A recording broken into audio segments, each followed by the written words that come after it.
edhe kontratat apo marrëveshjet cilat i kanë shkruar në Bruksel edhe marrëveshjen aneksin e Ohrit, të cilat marrëveshjen ndërkombëtare nuk kanë çare pa u zbatu. Herët apo vonë. Ma mirë ishte ajo e 2013 kur thoshte Glauku ishte shumë e mirë marrëveshja e 2013 edhe 2015 njëna e Hashimit e tjetra e Isës, krahasim me këtë që e kemi nënshkruar apo e kemi pranuar në Ohr. Dhe krejt kjo zhagitje, krejt kjo shtyrje, u bo mu për shkak që të kaloj ky proces zgjedhor, ka preten rezultate shumë të mira, nuk i marrën ato, edhe ai pret, edhe i paralajmëron zgjedhjet e jashtëzakonshme të cilat mas larti gjysa e dhjetorit na pret, edhe presim një rezultat më të mirë, jo shumë radikal, por deri dikon që do të kushtohen me patjetër koalicionet e SPAK-u, dy subjekteve shqiptare, qoftë ajo dhe vetëvendosja, vetëm e vetëm që ketë koalicione në mënyrë që të ecim para. Profesor, të falenderoj shumë për bisedën, edhe shpresoj jemi në pritje të lajmeve për qeverinë e re, sepse Kurti i ka filluar numërimin mbrapsht për 15 ditët që mori. Nuk ka qeveri, mos pritni fare, nuk ka qeveri të re, ka mundësi që nesër ose brenda 2-3 ditësh ketë ankimim. Nëse serbet nuk e bëjnë ankimimin, vërtet do të jetë Kosova në rrezik, sidomos pjesë favoriore.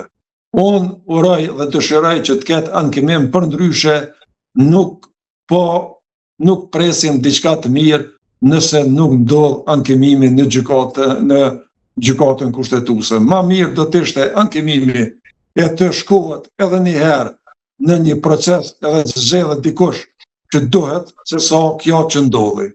Edhe presidentja bëri një lojë me mandatimin, sepse ajo e din shumë mirë, është juriste e shquar, edhe zonja nuk duhej ta mandatonte sepse kishte shkelje kushtetuese, edhe mas me rregullore të vetë, të kuvendit që e ka bëhat rregullore vetë Albin Kurti me qeverinë e tij, por as me kushtetut, ajo i ka taku partisë më të madhe dhe nuk e mujt të si shumic tja imponosh zgjedhjen e një nënkryetari që është shumë e parëndësishme në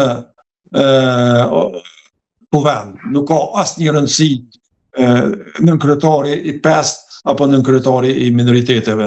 Prandaj ne presim që shumë shpejt të përfundoj 15 ditë që urojmë që mos të bojnë këta zotërit ankimim, ankesë në gjykat, edhe Albini fundit edhe ta bëj një koalicion, por nuk ka me këndëvan. Mo është e pamundur që nisma të kthehet me Dimal Bashën, atë kanë deklaru, LDK-ja nuk futet, sepse sheh një shansë mirë për shkuar në zgjedhje, me qenë se i fitoj zgjedhjet lokale, gjithashtu PDK-ja ka përparimet konsideruara dhe unë kam bindjet plot që tani edhe partit ish opozitare janë të gatshme për të shkuar dhe ato as që do ta marrin fare mandatin nëse vjen presidentja, sepse as ata nuk i kanë votat. Kështu që zgjedhjet e jashtëzakonshme, nëse nuk ankimohet lista serbe, janë të pashmangshme dhe gjysma e dhjetorit neve në pret në zgjedhje të jashtëzakonshme për parlamentin dhe qeverinë e re, e cila urojmë të mos jetë asesi e Albin Kurtit. Profesor, të falenderoj shumë për bisedën dhe të uroj më të mirat. Më ndirë qofë, falenderit.